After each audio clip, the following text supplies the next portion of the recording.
एका ठिकाणी तब्बल 2 एकर घेवड्याचा प्लॉट. ह्या उन्हाळ्यातल्या 42 डिग्री सेल्सिअस मधला हा तापमान आहे. आज तारीख आहे 11 मे 2026. फुलं, सेटिंग आणि शेंग जबरदस्त आहे. पहिला तोडा हा तब्बल 400 किलोचा झालाय आणि दर 50 रुपयाचा मिळालाय. आणि हे सगळं शक्य कसं झालंय चला बघूया. शेतकरी मित्रांनो नमस्कार. या विशेष व्हिडिओमध्ये आपलं सर्वांचं मनपूर्वक स्वागत. सध्याला बघायला गेलं तर अनेक शेतकरी कमी कालावधीमध्ये कमी खर्चामध्ये जास्तीचं उत्पन्न कशात निघतंय ह्या पिकाकडे प्रामुख्याने वळताना आपल्याला बघायला मिळतात. आणि सध्याला मोठं मार्केट किंवा सध्याला मोठी मागणी ज्याला ते म्हणजे घेवडा पीक. कारण घेवडा पीक असं आहे, त्याला जर योग्य नियोजन केलं, योग्य जर त्याला औषध योग्य जर फवारण्या केल्या किंवा योग्य जर मार्गदर्शन या भागामध्ये भेटलं तर ह्या पिकातून चांगलं उत्पन्न हे शेतकऱ्याला मिळू शकते. आणि ते जाणून घेण्यासाठी मी आता फुलचिंचोली मधल्या कल्याण प्रक्षाळ मेजर साहेब आहेत यांच्या प्लॉट मध्ये आलोय. खरं तर यांनी ऐन उन्हाळ्यामध्ये असा प्लॉट आणलाय कसा आपण यांच्याकडून जाणून घेऊया. स्वतः प्रक्षाळ साहेब माझ्यासोबत आहेत आणि विशेष म्हणजे हा प्लॉट यांनी सक्सेस केलाय ते प्रेरणा बीज भंडारचे अधिकारी गायकवाड साहेब सुद्धा माझ्यासोबत आहेत. तुमच्या दोघांचं आमच्या व्हिडिओमध्ये स्वागत आहे. खरं तर मला तुम्हाला पहिल्यांदा विचारायचं आहे, हे पीक जून जुलैची लागवड अशी प्रामुख्याने अनेक शेतकरी लावतात. ऐन उन्हाळ्यामध्ये ते बी लावलंय, ते लावलाय 2 एकर लावलाय, 10 गुंठ 5 गुंठ ते ठीक आहे. कसं धाडस केलं एवढं?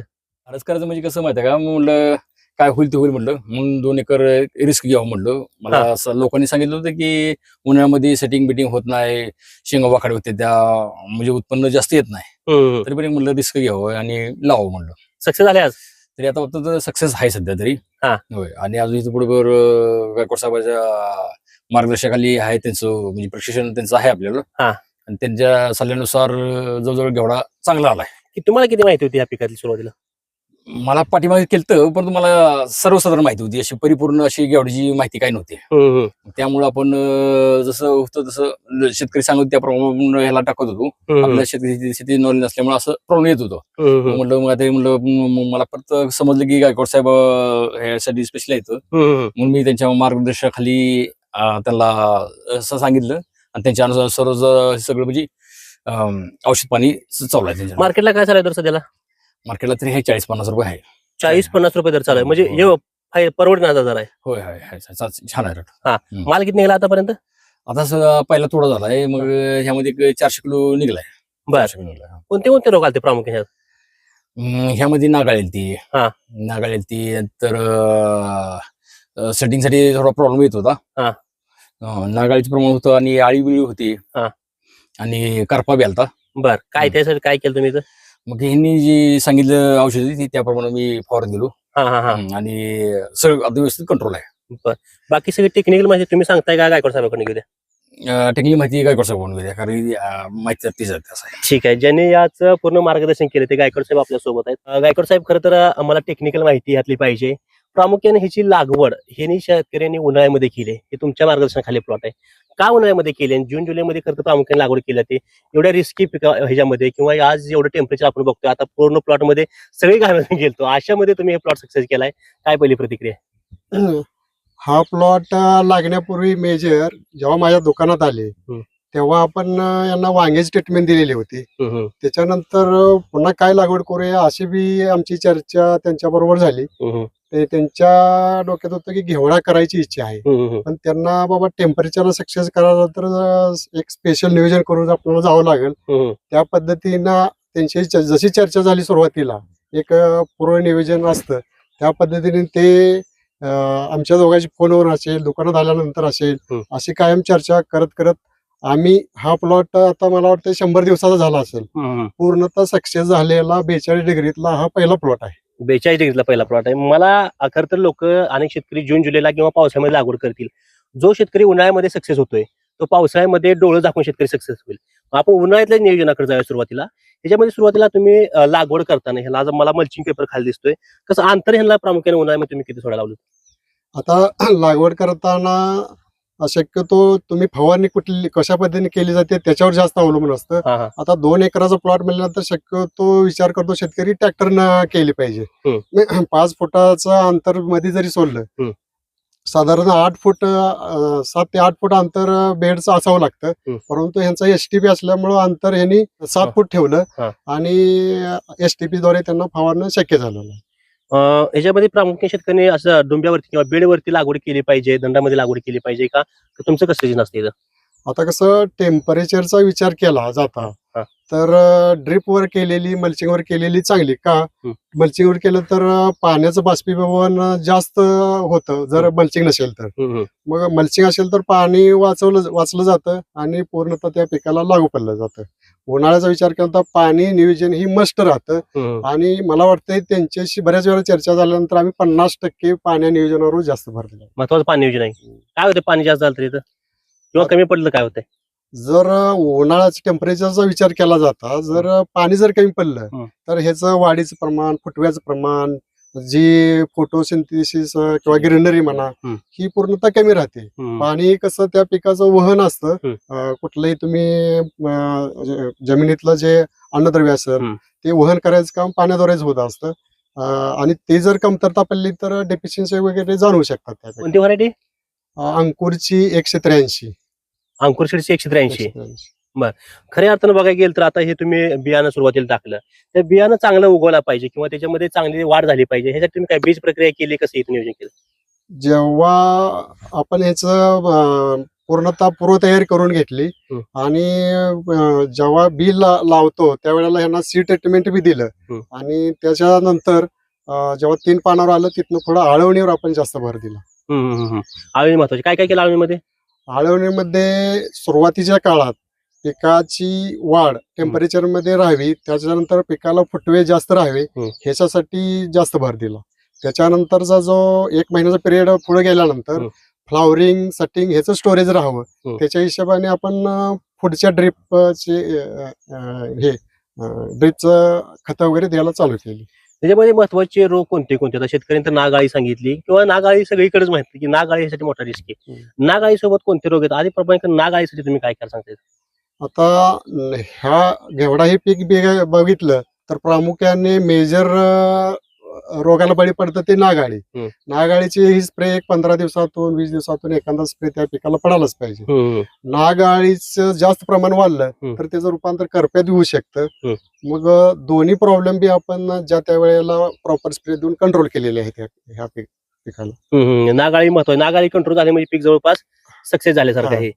खरं तर त्यासोबत पाठीमागून कळी चांगली लागली पाहिजे, कळी तेवढी ताकदीची लागली पाहिजे. आता बघितलं तर संपूर्ण कळीने गच्च भरले.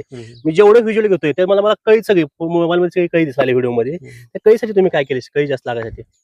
कळी लागण्यासाठी जी पूर्व नियोजनामध्ये आता जो 100 दिवसाचा प्लॉट झालेला आहे, पहिल्या महिन्यामध्ये वाढ फुट्यावर भर दिला आणि त्याच्यानंतर फुल कळी सटिंग ही जास्त राहावी. असताना टेम्परेचर जास्त आहे त्याच्यात हे जास्त राहावं त्या हिशोबाने आपण पूर्णतः ड्रीप मधून खताचं जे नियोजन असेल, जी NPK मध्ये नत्रची लेवल, स्फुरदची लेवल, पोटॅशची लेवल ही मेंटेन केलेली आहे. त्याच्यासोबत बी श्वसमानद्रव्य असतील आणि PGR ग्रुप असेल तर ह्याचे बी एक पूर्णतः शेड्यूल देऊन त्यांना इथं फॉलोअप करायला सांगितलेलं. प्लॉट मध्ये कळी गळण्याचा प्रॉब्लेम झाला नाही का ह्या उन्हामुळे? ह्या टेम्परेचरला फुलगळीचा प्रॉब्लेम आला होता. त्यांनी माझ्याकडे ही समस्या घेऊन आलेले होते. आपण त्याच्यावर बी एक ट्रीटमेंट ह्यांना दिलेली आहे. एक ड्रीप मधून सोडायला पण प्लॅनोपिक्स बोरान दिलेलं आहे. कळीचं रूपांतर चांगल्या शेंगामध्ये झालं पाहिजे, ती शेंगा आतनं चांगली वजनदार झाली पाहिजे, टपोर आतलं त्याचं दाणं झालं पाहिजे. त्यासाठी तुम्ही काय सजेस्ट करता येत? आता ह्याच्यासाठी आपण सटिंग चांगलं राहावं त्यासाठी कॅल्शियम बोरानची जी मात्रा आहे त्याचं प्रमाण योग्य प्रमाण ठेवलेलं आहे. जी सटिंग झालेली ते वाकडं निघून त्याच्यासाठी हे ड्रिप मधून दिलेलं आहे. आणि जेव्हा तुम्ही सटिंग झालेलं आहे त्याची वाढ व्हावी, लांबी व्हावी त्याच्यासाठी एक प्रेरणा बीज बंडाच्या माध्यमातून वेगळा स्प्रे दिलेला आहे. आणि त्याच्याबरोबर ड्रिप मधून मी सोडायला औषध दिलेले आहे. वेलवर्गीय प्रामुख्यानं मिडीकोज हा रोग प्रामुख्याने जाणवतो. ह्याच्यावरती तो मिडीकोज असतो का? असलं तर तुमचं काय जास्त? मेडिकोज मेजर प्रॉब्लेम हा पावसाळ्यामध्ये किंवा थंडीमध्ये जास्त जाणवतो. आता ह्या पिरियड मध्ये फुल गळीचा जास्त प्रॉब्लेम जाणवतो. मिडीकोज नाही जास्त. मेडिकोज अजून काय घेतलं पाहिजे? तणनाशक मला सांगा. काय तणच काय नाही? तना ह्या प्लॉट मध्ये आहे ना, तणा विषय आहे ना. ओके. खऱ्या अर्थानं आता मी प्लॉट जर बघितलं तर मला मोठ्या प्रमाणात खाली तण पण देखील जाणवतं. म्हणजे कसं तणावरती नियोजन तुम्ही काय करता? म्हणजे स्प्रे देता का फवारून खुरपून घेतलं पाहिजे शेतकऱ्याने किंवा तुमचं वैयक्तिक काय नियोजन असते? जेव्हा तुमचं ही रोपं लहान असतात त्या पिरियडला एखादं तणनाशक मारू शकता.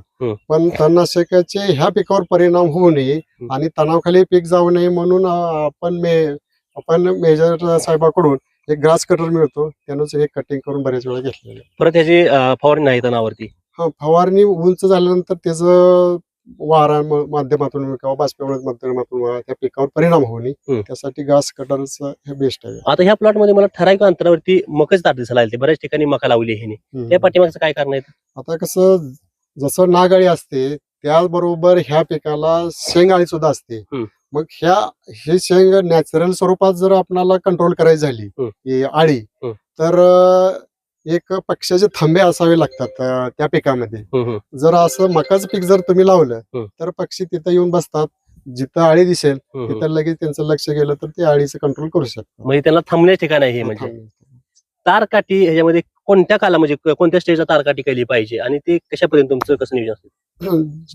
जेव्हा फुलकळी येण्यापूर्वीच तुमचं तारकाठीचं आणि आधार देण्याचं काम पूर्णतः कम्प्लीट केलं गेलं पाहिजे. का तर पुढे जाऊन जास्त हेलकावं जर ह्याला बसले परत समस्या फुलकळीची येऊ शकते. ते टाळायचं झालं तर थोडी लवकरच पहिल्या महिन्यातच तुम्ही ही कामं करून घेतलेली पाहिजे. काय एकरी उत्पन्न उन्हाळ्यामध्ये सांगा तुम्ही काय निघू शकते एकरी उत्पन्न याचं? आता हा प्लॉट बघितला तर कमीत कमी 4 महिने ते 6 महिने चालू शकतो. चांगला शेतकरी असेल तर वर्षभर बी चालू शकतात. मग जर 4 महिने किंवा 6 महिन्याचा जर कालावधीचा विचार केला तर साधारण कमीत कमी तुम्ही ह्या पिकासाठी एक 30 क्विंटल ते 40 क्विंटल पर्यंत माल काढू शकता एकरी? हिरव्या शेंगा 40 क्विंटल पर्यंत. आता मला थोडक्यात सांगा तुम्ही जे शेतकरी 4 महिन्यात तुम्ही सांगितलं काय शेतकरी 1 वर्षापर्यंत देखील चालवू शकता. काय फरक असतो शेतकरी म्हणजे त्या शेतकरी जर प्लॉट अजून चालवायचा असेल तर तिने काय केलं पाहिजे?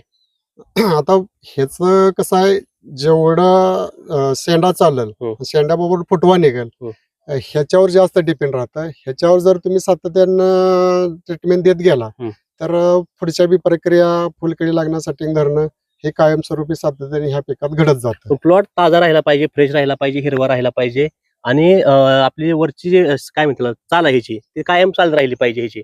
म्हणजे शेंडा चालत राहिला पाहिजे मोठ्या प्रमाणावर तर ते तुम्हाला कायम पुढे पीक देणार आहे. काय औषध काय सजेस्ट करता ह्याबद्दल तुम्ही?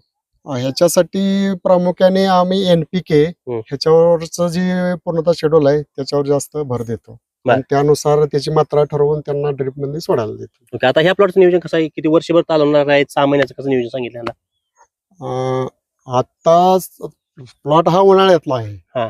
आता जी रिस्क होती तो मला वाटतं एक 80 ते 90% रिस्क संपत आलेले आहे. बरोबर. कारण जवळपास आता 11 मेचा आजचा दिवस आहे. अजून एक 15 मेच्या नंतर वातावरण बदलतं, टेम्परेचर कमी होऊ शकतं आणि त्याच्यानंतर फुलधारणा किंवा जी सेटिंग आहे ती वाढू शकतं. मग ह्याचं जे नियोजन आहे हे दीर्घ पद्धतीनेच करावं लागणार आहे. का आतापर्यंतची जी मेहनत आहे उन्हाळ्यात जी रिस्क घेऊन आम्ही केलेला किंवा सक्सेस करत आणलेला जो प्लॉट आहे ह्याचं जर आउटपुट आपल्याला घ्यायचं झालं तर हा प्लॉट 6 महिने काय जास्तीत जास्त चालवता येईल शक्य तेवढं चालवायचं. मला प्रामुख्याने सांगा की हे पीक अतिशय रिस्की आहे का? काय एकदम कोणता पण शेतकरी एकदम साधा शेतकरी करू शकतो? आता घेवडा हे पीक बघितलं तर सहजासहजी येणारं पीक आहे परंतु टेम्परेचर मध्ये आणायचं झालं तर ते थोडस मुश्किल आहे.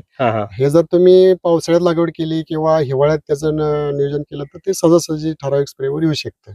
तुमच्या अंदाजे किंवा तुमच्या अनुभवानुसार एकरी काय खर्च करला होता तुम्ही? साधारण हे सहजासहजी येणारं पीक असल्यामुळं कमीत कमी 30,000 एकरी हा खर्च पुरेसा आहे. 30,000 एकरी. आणि साधारणपणे आता जर 50 रुपयाचा दर धरला तर काय कमी जास्त होईल ते काय आपल्या हातामध्ये नाही. मग सर 50चा दर धरला तर 4 महिन्यामध्ये काय होतील शेतकऱ्याला पैसे? घेवडा हे पीक जर शेतकऱ्यांनी 4 महिने जरी चालवलं आणि त्यांना जरी चालू जी मार्केट आहे 50 रुपये ह्या रेटनी जरी मार्केट भाव घावला आणि सरासरी विचार करता 4 महिन्यामध्ये त्यांना जरी 8 ते 10 टनापर्यंत जरी ह्याचं उत्पन्न मिळालं तर ते 4 ते 5 लाखापर्यंत उत्पन्न ह्याचं मिळू शकतं. 4 ते 5 लाखापर्यंत अगदी कमी खर्चामध्ये. त्यामुळे ह्याला योग्य नियोजनाची महत्वाची साथ पाहिजे. मला हे आता नवीन शेतकऱ्याला जर आपण जर असं जर पीक आणायचं असलं तर आपल्याला योग्य सल्ल्यानुसारच आणि प्रेरणा बीज जी औषध बी आहे ती ओरिजिनल कंपनीची येतात. आणि मी पहिल्यांदा 1 वर्ष फॉलो केलं त्या गोष्टीला. त्यानंतर वांगी पीक एकदम गायकवाड साहेबांच्या मदतीनं सांगितल्यानुसार ते वाढवलं होतं. तिथे फुटवा बिटवा तसा म्हणजे जमत होता. बाकीच्या दुकानदारापेक्षा प्रेरणा बीज भंडार बद्दल मी सजेस्ट करतो, कारण की त्यांचे जे औषध आहेत ते ओरिजिनल आहेत. हा शेतकऱ्याचा खरं तर प्रामुख्याने विश्वास आहे. दाखवायचं होतं घेवडा पिकामधून शेतकऱ्यानं कसं नियोजन केलं पाहिजे, कसं त्यामध्ये लागवडीपासून अगदी हार्वेस्टिंग पर्यंत गायकवाड साहेबांनी अतिशय माहिती चांगली सांगितली. अजून तुम्हाला ह्या व्हिडिओविषयी किंवा तुम्हाला काय स्प्रे, तुम्हाला शेड्यूल किंवा काय इतर माहिती पाहिजे असेल घेवडा पिकाबद्दल, तुम्हाला व्हिडिओच्या कोपऱ्यामध्ये नंबर येतो, त्या नंबरवरती फोन करा आणि घेवडा पिकाची प्रामुख्याने तुम्ही माहिती करून घेऊ शकता. आणि शेतकरी मित्रांनो, महत्वाचं म्हणजे तुम्ही जर सातत्याने वेगवेगळी पिकं लावत असाल तर एकदा हा घेवडा पीक लावून बघा आणि तुम्हाला उत्पन्न कसं मिळतंय ते आम्हाला कमेंटमध्ये आवर्जून सांगा. जर तुम्ही ऊसासारखे पीक घेत असाल, कारण 10 महिने 15 महिने 2-2 वर्ष अशा पद्धतीने ऊसामधून तर तुम्हाला एकरी किती उत्पन्न निघते, जवळपास 1.5-2 लाखापर्यंत चांगलं उत्पन्न मिळते. परंतु जर घेवडा पिकामधून तुम्हाला 4 महिन्यामध्ये जर एवढं चांगलं उत्पन्न मिळत असेल तर घेवडा पिकाकडे शेतकरी आवर्जून त्या ठिकाणी वळणार आहे ती. त्यामुळे घेवडा पिकाचं चांगलं बियाणं, चांगली माहिती तुम्हाला पाहिजे असेल तर तुम्ही प्रेरणा बीज भंडारशी संपर्क करू शकताय. तर शेतकरी मित्रांनो, तुम्हाला देखील हा घेवड्याचा प्लॉट बघायचा असेल, अंकुर सिंचाई प्रेरणा बीज भंडारने जिने आणलाय प्लॉट, तो फुल चिंचणीमध्ये प्लॉट आहे. तुम्हाला त्यांची डिटेल देखील आम्ही संपूर्ण देऊ. तुम्हाला या व्हिडिओ बद्दल, या प्लॉट बद्दल नेमकं काय वाटलं ते आम्हाला कमेंट करून नक्की सांगा. धन्यवाद.